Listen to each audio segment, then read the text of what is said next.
Malachi chapter 1 verse 14. Malachi chapter 1 verse 14, last verse. అయితే cursed be the cheat who has a male in his flock and vows it, and yet sacrifices to the Lord what is blemished. For I am a great king, says the Lord of hosts, and my name will be feared among the nations. నేను ఘనమైన మహారాజునై ఉన్నాను. నేను ఘనమైన మహారాజునై ఉన్నాను. అన్యజనులలో నా నామము భయంకరమైనదిగా ఎంచబడుచున్నదని సైన్యములకు అధిపతి యెహోవా సెలవిచ్చుచున్నాడు. కాబట్టి తన మందలో మగది ఉండగా యెహోవాకు మొక్కుబడి చేసి చెడిపోయిన దాన్ని అర్పించు వంచకులు శాపగ్రస్తులు అని వ్రాయబడి ఉన్నది.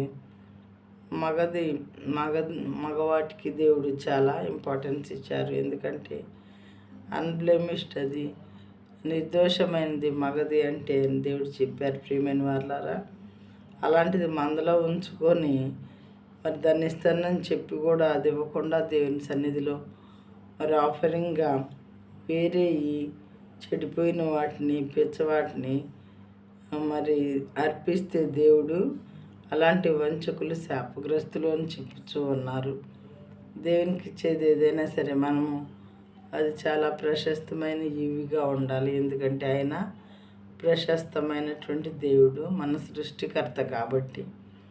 కాబట్టి ఎలాంటివి చేయకుండా చెడ్డ పనులు చేసి మరి మంచి ఆఫరింగ్ ఇవ్వకుండా చెడ్డ ఆఫరింగ్ ఇచ్చే వాళ్ళని దేవుడు వంచకుడు అని పిలుస్తున్నారు. ఆ తర్వాత అలాంటి వాళ్ళు శాపగ్రస్తులు అవుతారు అని చెప్తూ ఉన్నారు. ప్రియమైన వాళ్ళారా, కాబట్టి మన క్రియలు మనం సరి చేసుకోవాలని దేవుని నామంలో మిమ్మల్ని మనవి చేయుచున్నాను.